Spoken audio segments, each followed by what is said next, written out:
किसी ने बड़े कमाल की बात कही है कि लोग अपने चेहरे को साफ रखते हैं जिस पर लोगों की नजर होती है, लेकिन अपने दिल और अपने कर्मों को साफ रखना भूल जाते हैं जिस पर भगवान की नजर होती है। नमस्ते दोस्तों, स्वागत है आपके अपने चैनल द स्टोरी हाउस में। आज एक छोटी सी कहानी सुनाती हूँ। जिन्होंने कहानी लिखी है वो लिखते हैं कि एक दिन मेरे घर की घंटी बजी और मैं दौड़कर दरवाजा खोलने गया। जब मैं बाहर गया तो देखा कि एक व्यक्ति वहां खड़ा है जो बहुत आकर्षक लग रहा था और उसकी पर्सनैलिटी बहुत शानदार थी। मैंने उससे पूछा, हाँ भाई साहब, बताइए क्या काम है। उन्होंने कहा कि अच्छा, मतलब आज मैं खुद चल करके तेरे दरवाजे पर आया तो तू मुझे पहचानने से मना कर रहा है। मैंने कहा, मुझे समझ में नहीं आ रहा कि आप कौन हैं। उन्होंने कहा, मैं वही हूँ जिसने तुम्हें साहब बनाया। आज तुम्हारे पास गाड़ी, बंगला, परिवार में सुख और शांति है, ये सब मेरी वजह से है। मैंने पूछा, क्या आप भगवान हैं? वह भाई साहब बोले, हाँ मैं भगवान हूँ। तुम हमेशा कहते थे कि मैं सामने रहता हूँ पर दिखाई नहीं देता, तो आज मैं दिखाई देने लगा हूँ। आज तुम मुझे पूरा दिन देख सकते हो, केवल तुम ही मुझे देख सकते हो, तुम और कोई नहीं देख पाएगा। मैं तुम्हारे साथ सारा दिन रहूंगा। मैंने कहा, सचमुच? मजाक मत करिए। उन्होंने कहा, हाँ सचमुच, मैं केवल तुम्हें ही दिखाई दूंगा। मैं उनसे बात कर ही रहा था कि अचानक मेरी माँ ने आवाज दी, अरे दरवाजे पर क्या कर रहे हो, अंदर आओ, वहां कोई नहीं है। मैं घबरा गया और सोचा, ये क्या हुआ, माँ उन्हें क्यों नहीं देख पा रही हैं। बिना देर किए मैं अंदर आ गया और सोफे पर बैठ गया। मैंने देखा कि भाई साहब पास ही बैठे हैं। मैंने कहा, सचमुच यह भगवान है।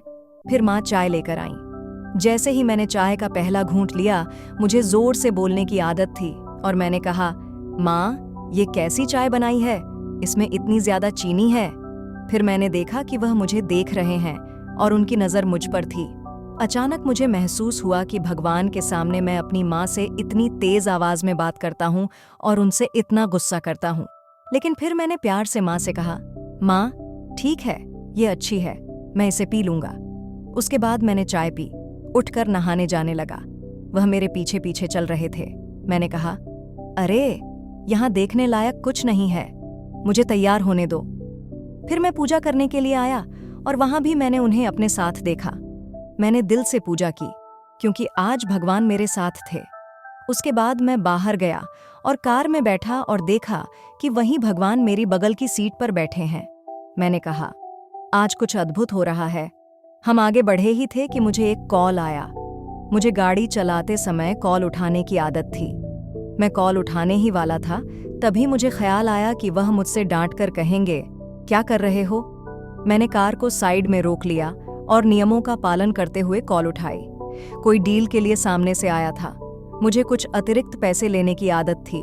मैं पूछने ही वाला था, भाई साहब इसमें मेरा कितना हिस्सा है। फिर मैंने महसूस किया कि उनकी नजर मुझ पर है। मैंने कुछ नहीं कहा, बस कहा, ठीक है, आपका काम हो जाएगा, ऑफिस में आकर मिलिए। मैंने पैसे के बारे में कोई बात नहीं की। जब मैं ऑफिस पहुंचा तो कई बार स्टाफ से बुरा व्यवहार करता था, गुस्सा करता था और कभी कभी बुरा बोलता था। मैं खुद पर काबू नहीं रख पाता था। लेकिन उस दिन क्योंकि मैं उनकी नजरों में था, मैंने कुछ भी ऐसा नहीं किया।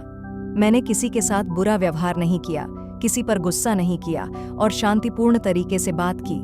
सभी हैरान थे कि आज साहब इतने शांत कैसे हैं, सबके साथ प्यार से बात कर रहे हैं।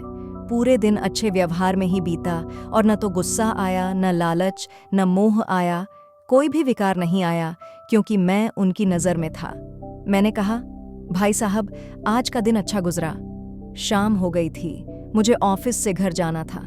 मैं कार में बैठा और देखा कि वह पहले से ही सीट पर बैठे हैं। मैंने कहा, सीट बेल्ट पहन लो, आप भी कुछ नियमों का पालन करो। उन्होंने सीट बेल्ट पहन ली और हम जल्दी से घर आ गए। डिनर तैयार था और माँ डाइनिंग टेबल पर इंतजार कर रही थीं। मैंने देखा कि वह भी मेरे साथ बैठ गए।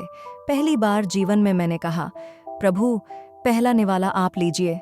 उन्होंने पहला निवाला लिया। फिर मैंने खाना शुरू किया। जब डिनर पूरा हुआ तो माँ ने मुझसे कहा, आज तुमने खाने में कोई कमी नहीं निकाली। तुमने आज कुछ नहीं कहा कि इसमें ये कमी है या वो। हर रोज तो कुछ ना कुछ कहते हो, आज क्या हुआ? क्या सूरज पश्चिम से निकला है? मैंने कहा, नहीं माँ, आज सूरज मेरे दिल से निकला है। आज मेरे मन में सूर्योदय हुआ है और यह भोजन नहीं था जिससे मैं कोई कमी निकालूं। आज मैंने प्रसाद लिया है, प्रसाद में कोई कमी नहीं होती। माँ बहुत हैरान थीं कि बच्चा पूरी तरह बदल गया है। उसके बाद मैंने एक वॉक ली और सोने चला गया। फिर मैंने देखा कि वह वहाँ भी मौजूद थे।